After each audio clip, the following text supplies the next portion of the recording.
Hello everyone, my self Vishal Kumar. मैं आपका mentor, आपका मैथमेटिक्स टीचर अपने चैनल उड़ान विद्या द मैथ्स पर स्वागत करता हूं।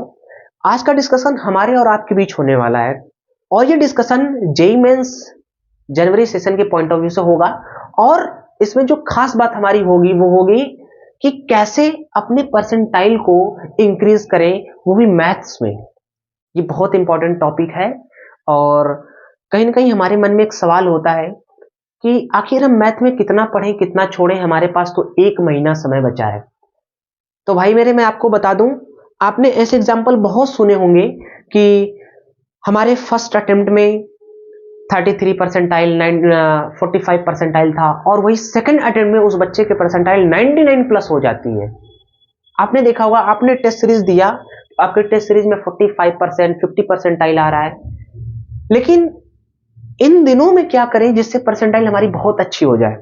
तो आइए मैं कुछ आपके लिए एक बहुत ही हाई प्रायोरिटी लिस्ट लेकर आया हूं। मैथ्स में क्या करना है और क्या छोड़ना है और कैसे करना है, इसको देखते हैं। सबसे पहले देखिए, सबसे पहले जेईई मेंस जो होता है वो मैथ्स में, जेईई मेंस में जो 45% क्वेश्चन होते हैं वो इजी होते हैं, ठीक है, और आपके 35% क्वेश्चन मीडियम होते हैं और वही 20% टफ होते हैं, है ना। तो देखो यार, हमें टारगेट तो पहले इन दोनों पे करना है, इजी और मीडियम पे। देखो, जब हम तैयारी करते थे या और भी बच्चे जो अच्छी रणनीति बनाते हैं पहले अटेम्प्ट के लिए, ठीक है, वो रणनीति क्या होती है कि मैथ में हमें क्या करना है, 10 क्वेश्चन करने हैं, 10 क्वेश्चन अटेम्प्ट करने हैं, वो भी सही सही कर लेने हैं, ठीक है, और बाकी लीव करना है। क्यों भाई? क्योंकि मैथ्स थोड़ा सा टाइम टेकन होता है, ठीक है, और वहीं केमिस्ट्री और फिजिक्स में 20 प्लस क्वेश्चन करने ले हैं, इससे हमारी परसेंटाइल क्या हो जाएगी, 99 तक टच कर जाती है, ठीक है। अब यार, ये 10 क्वेश्चन जो है वो करने कौन कौन से चैप्टर से, वो बड़ा इंपॉर्टेंट। देखो यार, ये जो लिस्ट हमने बना रखी है, ये 50 से 60, 50 से 60 मार्क्स केवल इन्हीं चैप्टर से ही आते हैं, ठीक है। हालांकि और भी चैप्टर से क्वेश्चन आते हैं भाई, 40 और 60% और भी आते हैं, लेकिन सबसे ज्यादा हाई प्रायोरिटी पर ये लिस्ट आपकी है। अगर इतना कर लेते हो तो 50 से 60 नंबर आपके कहीं नहीं गए। सबसे पहले vector 3D differential equation, AOD है, फंक्शन है, डेफिनेट इंटीग्रेशन है, मैट्रिक्स डिटर्मिनेंट है, प्रोबेबिलिटी है, ये आपके क्लास 12th के चैप्टर हैं, ठीक है। आप अगर बोर्ड के लिए अपीयर हो रहे हैं, अगर आप क्लास 12th में हैं, तो आई होप आपका ये बेहतर ही होगा।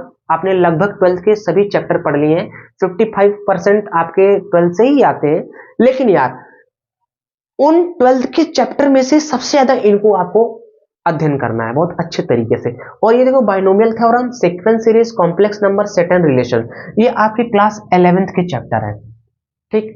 ये क्लास 11th के, ये क्लास 12th के, टोटल मिला के 11 चैप्टर है, ठीक है। अब 11 चैप्टर आपको अच्छे तरीके से करना है, जिससे आपके 50 से 60 नंबर तो कंफर्म है यार। 50 छोड़ो यार, 40 नंबर भी बहुत होते हैं।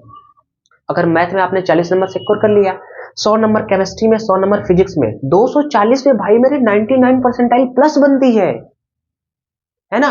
ये बात दिमाग में रखो ध्यान से।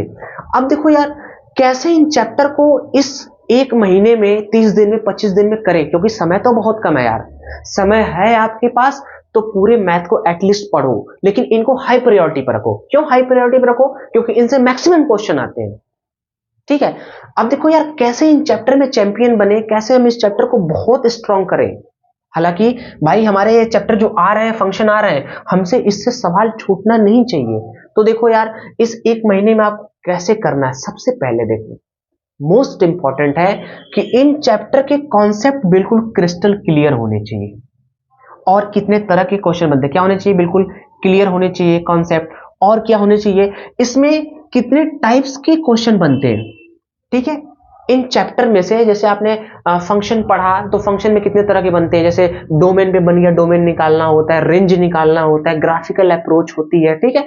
तो कितने तरह के इसके क्वेश्चन बनते हैं, पहले आपको किस टाइप्स के क्वेश्चंस बनते हैं उसको पूरा कॉन्सेप्ट क्लियर करना है। भाई, जब कॉन्सेप्ट ही क्लियर नहीं होगा तो आप कर नहीं पाओगे यार, ठीक है। अब इसमें क्या है, कॉन्सेप्ट के बाद एक बहुत इंपॉर्टेंट होता है कि इन चैप्टर में जितने फार्मूला यूज हो रहे हैं, ठीक है, वो याद होने चाहिए। और इनके अलावा जो लिस्ट प्रायोरिटी पर है, ठीक है, उन चैप्टर के फार्मूले तो आपको एटलीस्ट याद ही होने चाहिए। ऐसा होता है ना कभी कभी कि हमें चैप्टर तो, हमें लगता है कि क्वेश्चन ये हम कर लेंगे, लेकिन फॉर्मूला ना आने की वजह से हम उस क्वेश्चन को कर नहीं पाते हैं, है ना, और वो छोड़ के आ जाते हैं। कभी कभी वो जो क्वेश्चन होते हैं बिल्कुल फार्मूला बेस्ड क्वेश्चन होते हैं, इसलिए फार्मूले को कभी भी छोड़ना आपको नहीं है। आपको क्या करना है, फार्मूले सबके पढ़ के जाने हैं, बिल्कुल याद करके जाने हैं। अब देखो यार, सबसे बड़ी बात होती है कॉन्सेप्ट भी पढ़ लिया, फार्मूले भी याद कर लिए, एक कैसे कॉन्फिडेंस बूस्ट होगा कि हाँ हाँ भाई मैं इन चैप्टर से क्वेश्चन तो लगा ही लूंगा कैसे भी करके जेईई मेंस में, समझ रहे हो। तो उसके लिए सबसे इंपॉर्टेंट चीज होती है थर्ड जो हमारी है, वो है 60 प्लस 60 प्लस पीवाई क्यूज हर एक चैप्टर के लगा डालो। 50 प्लस जितने 50 प्लस क्वेश्चन है, 50 60 प्लस क्वेश्चन है, वेक्टर 3D के 60 से 70 क्वेश्चन लगा डालो पीवाई क्यूज। जितने जेईई मेंस में अब तक आए हुए हैं 50 से 60 क्वेश्चन लगा दो, 50 60 इसके, 60 इसके, 70 इसके, 80 इसके, ऐसे क्वेश्चन लगा डालो। इससे क्या होगा, कॉन्सेप्ट क्लियर है, सारे फार्मूले याद है, ठीक है।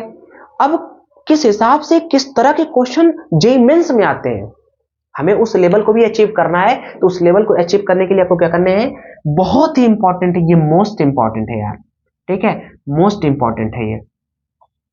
आपको 60 प्लस पीवाई क्यूज आपको चैप्टर वाइज क्या करने लगा डालने हैं।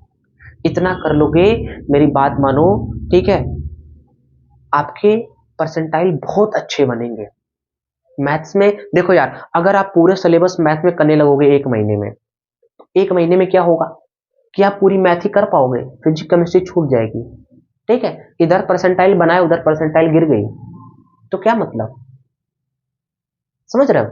तो इस एक महीने में ऐसी रणनीति बनाइए, ऐसी स्ट्रेटेजी बनाइए कि हमें कैसे भी करके इन चैप्टर को पढ़ने हैं। इसके अलावा आपको केमिस्ट्री फिजिक्स पूरी कवर करनी अच्छे से, उसमें भी कई इंपॉर्टेंट टॉपिक होते हैं जैसे क्वेश्चन आते हैं, है ना। तो अभी क्या है, मैथ्स के लिए मैंने बताया ये हाई प्रायोरिटी लिस्ट है, इतने चैप्टर्स आपको करने ही करने हैं, इनके कॉन्सेप्ट प्रॉपर, इनके फार्मूले और इन पर आए हुए 60 से 70 पीवाई क्यूज आपको लगा डालने हैं। इतना कर लीजिए, आप बिल्कुल चैंपियन बन जाओगे यार, बिल्कुल, ठीक। तो इतना कर लीजिए और घबराना नहीं है, ठीक है। पेपर के लिए ऐसा नहीं है, जिनका फर्स्ट अटेम्प्ट होगा वो घबरा रहे होंगे कि यार कैसा मेरा एग्जाम जाएगा, बिल्कुल बच्चा घबराना नहीं है। देखो, घबराहट हमारी जेन्युइन होती है ना। अगर हमने अच्छे तरीके से तैयारी करी है तो एग्जाम हॉल में जाने से पहले घबराहट हमें होती है, लेकिन घबराहट हो रही है तो उसको बीट करने के लिए एक तरीका होता है, वो है हमारा खुद का सेल्फ कॉन्फिडेंस। सेल्फ कॉन्फिडेंस और कोई ऐसी चीज नहीं होती है, वो मेरी चीज है जिसको हमने डेवलप किया है। अगर आपने अच्छा सेल्फ कॉन्फिडेंस डेवलप किया तो आपको कभी कभी वो क्वेश्चन भी स्ट्राइक कर जाते हैं जिसका कॉन्सेप्ट आप मिस कर रहे होते हैं। तो सेल्फ कॉन्फिडेंस बहुत इंपॉर्टेंट है। घबराहट होना एक आम बात है, लेकिन उसको अच्छे तरीके से बीट करना हमारे अंदर से एक सेल्फ कॉन्फिडेंस होना चाहिए, ठीक है। सेल्फ कॉन्फिडेंस ही आपको एक बेहतर, एक प्रॉपर, एक जेईई एस्पिरेंट बनाता है। इवन कोई भी एस्पिरेंट हो, कोई भी तैयारी आप कर, है ना। तो आपको बिल्कुल घबराना नहीं है, इतने आपको करने ही करने हैं। इतना कर लीजिए, आपके मैथ्स में बेहतर होगी, ठीक है। All the very best.